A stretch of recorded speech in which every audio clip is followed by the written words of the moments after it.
Are you getting triggered by a narcissist? Maybe you're in a relationship with a toxic guy and he keeps just pressing those buttons. Like he keeps doing things that are going to tick you off, that are going to frustrate you, that are going to spiral you out, that are going to make you explode, react, that are going to make you just like internalize everything, run away from it, no longer express your feelings, your emotions.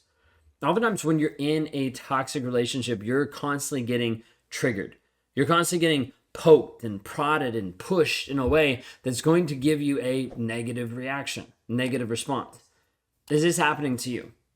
Now, this could happen to you inside the relationship, and this could also happen to you outside the relationship. The reason why I say that is this whole aspect of being triggered. And what triggered actually looks like is this whole piece that anything can do it. Anything can cause this mental and emotional reaction from you.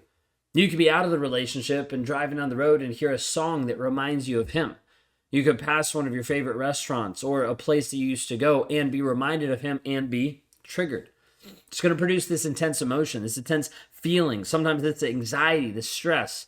Oftentimes being triggered inside of a toxic relationship is really normal because you've been in this place where this person has constantly been confusing and pushing you for such a long period of time.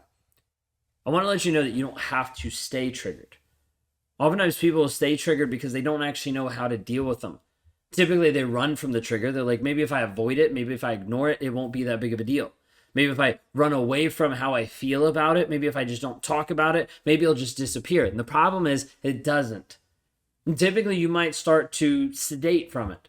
We see people that start to drink. We see people that start to hide from it. We see people that start to sedate with social media and all different types of things to run away from the triggers that are coming into your life on a day-to-day basis. The problem is when you do this, you don't actually get healed. You don't actually do anything about it. You put a Band-Aid on the wound and it keeps bleeding through and you just keep putting more Band-Aids on top thinking that it's actually going to heal the wound when you need to get in there and actually like sew it up. In reality, you're struggling because you're constantly getting triggered by a toxic person or by his memory over and over and over again. So how do you stop it? How do you stop getting triggered by a narcissist? Because it's easy for me to just say, hey, stop getting triggered, right? That's not going to do anything. Just like some of your friends and family, they've tried to be supportive by just telling you just to leave, but that hasn't done anything. You need something deeper. You need something more inside that's going to help you actually change the frame of what you're viewing. Now, when I talk about frame, I need you to understand, like you have a reality that you're currently looking through. If you're in or out of the relationship, you're typically viewing part of that reality based on him, based on his stories, based on his beliefs, based on his projections onto you. The hard thing is when you've been with a narcissist for a long period of time, you start to develop this habit and this feeling and these different stories that you tell yourself that actually become your own. Saying, hey, I'm not good enough. If I was better, then he would have loved me more. If I was this, then this would have happened. And you start playing all these things back into your head. Some of the ones that he put there and some of the ones that you start to concoct on your own. And these stories start to define your current reality. They define how you perceive yourself.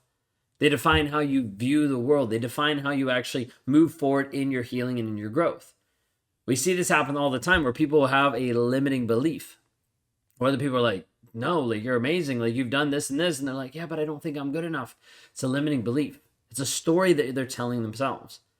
So when we first talk through this, I need you to understand, like we need to take a pause and we need to just look, what is the current frame of reality that you're in? What are you currently thinking? What's the stories that come up for you when you're going and experiencing this trigger? Something just happened and it just spiked your adrenaline, just spiked your stress level. And you're like, whoa, what's going on? Take a moment and be like, wait a second. In this moment, what am I thinking? Like, what am I feeling? What's actually going on? And I want you to take a pause and just think through it. Because if you don't think through it, a lot of times that adrenaline rush, that high anxiety, that stress, those heightened emotions that happen really quickly will be what you run with versus reality. But in that moment, your reality is shifted and shaped by your emotions, your feelings, the stories that you're telling yourself. So when you take a pause, you're able to say like, okay, wait a second. I'm going to take a look and just try to be able to sort this out here. Like, is this even true? What's even going on? Now, this is where it's hard because it's like, how do you know what's true? How do you know what's not? Easiest way to do this is to start to evaluating the facts. What are the facts of the situation? The facts of how he treated you?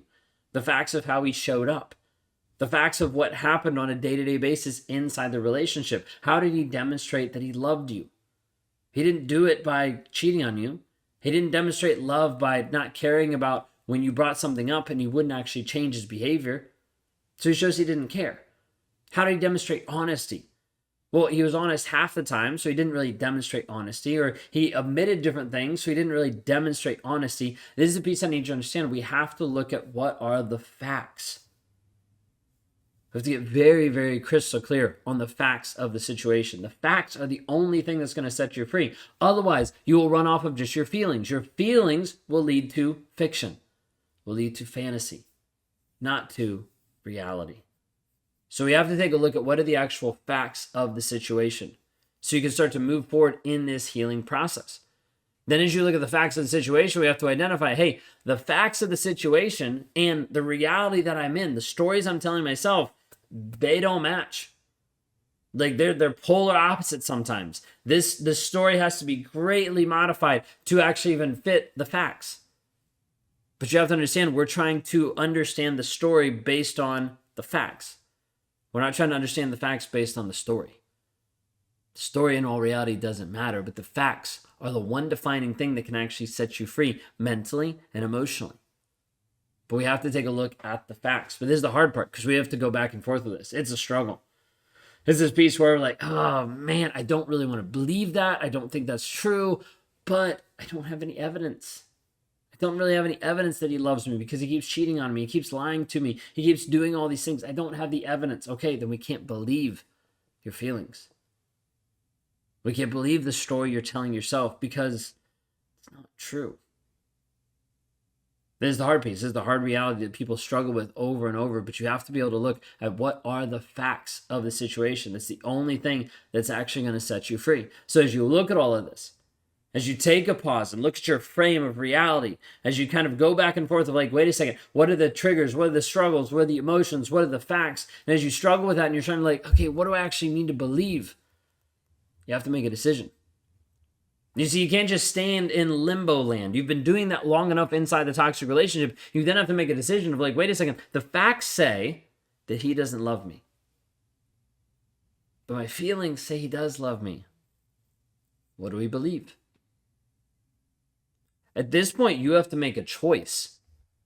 You have to make a decision for you of what are you going to do.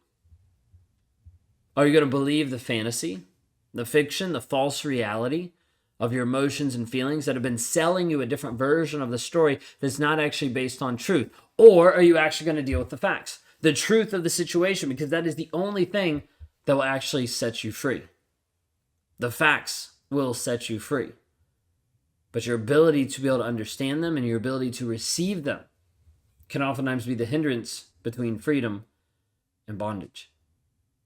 If you want to be free today, go to rawmotivations.com/breakthrough. We'd love to be able to set up an appointment with you. We'd love to be able to talk with you to see where you're at and see how to help you move forward in the healing process.